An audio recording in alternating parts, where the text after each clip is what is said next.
Welcome to The Wong Reviewer. My name is Will, where I do tech unboxing, tech reviews, and tech tutorials. And in today's episode, I'm going to give you 5 reasons why I am getting rid of the Blue Yeti Nano, which I've used for a year now, for the Rode NTG Shotgun Microphone. As you're watching and you find the video helpful, please remember to give it a thumbs up, like the video, and consider subscribing to my channel for similar content. So here are my 5 reasons why I am switching over from the Blue Yeti Nano to the Rode NTG microphone. Reason number 1 is the ability to use one microphone for recording videos and for voiceovers and post-editing.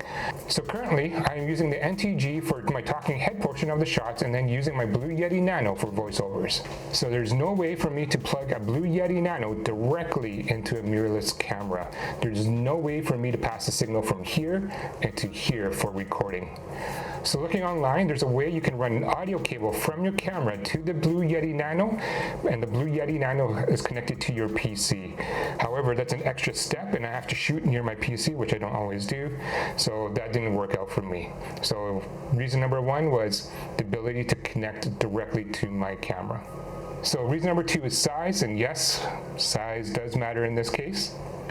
The Blue Yeti Nano is pretty hefty, pretty big, and it weighs 1.5 pounds versus my Blue Yeti Nano shotgun mic, which weighs 0.35 pounds, and it's very light.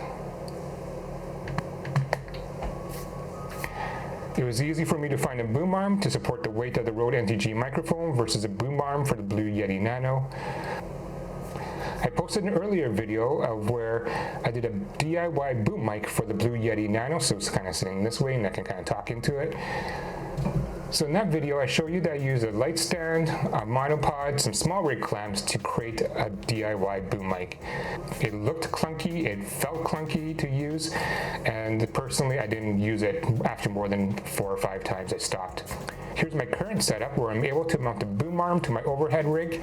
I'm able to position the mic out of the camera while recording. And so this is another benefit of using the Rode NTG microphone. So reason number 3 is the ability to adjust the sound on the fly without having to go into my software. So for the Rode NTG microphone, as you can see here, it has 3 options that gives you. So this is what they call the digital switching that controls high pass filter, pad, or high frequency boost. There's a safety channel here for the plus 20 gain and minus 20 gain. And then here at the bottom is the manual adjustment of the input gain, which is very nice. Versus the Blue Yeti Nano, which has 1 button. This one says volume, and you can only adjust the headset. You can't even adjust the input gain mechanically. And so that was a bit of a disappointment for me. And that's the reason why I switched to the NTG microphone. So that's reason number 3. So reason number 4 is portability. As you can see from the Blue Yeti Nano with the stand, it's pretty big, bulky.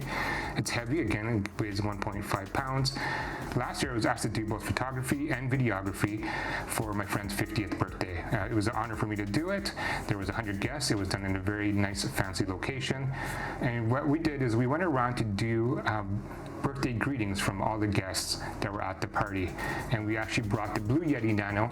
Because the Blue Yeti Nano couldn't directly connect into my camera, we actually brought an iPad along, and we shot the iPad connected to the Blue Yeti Nano. We had these 2 things taking it everywhere to the different tables, recording different messages, and it was just extra equipment I had to bring. It was also extra equipment I had to maintain and keep an eye on at the party.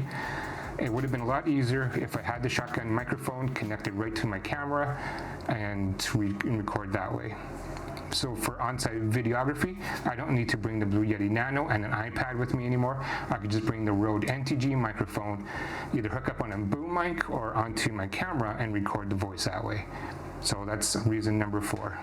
So reason number 5 is sound quality. So now I'm going to do a sound quality check between the Blue Yeti Nano and, let me check this. I'm going to roll this down a bit.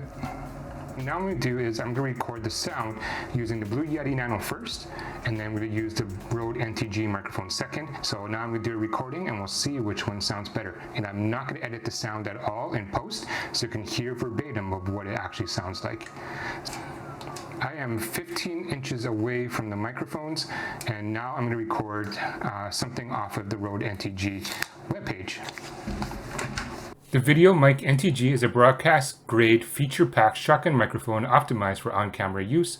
It features the same revolutionary acoustic design as the NTG5 broadcast shotgun microphone, which delivers unmatched transparency and a natural uncolored sound.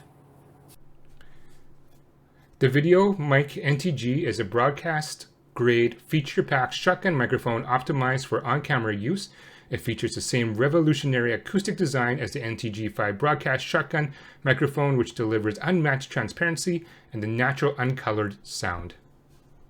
So those are the 5 reasons why I switched from the Blue Yeti Nano to the Rode NTG microphone.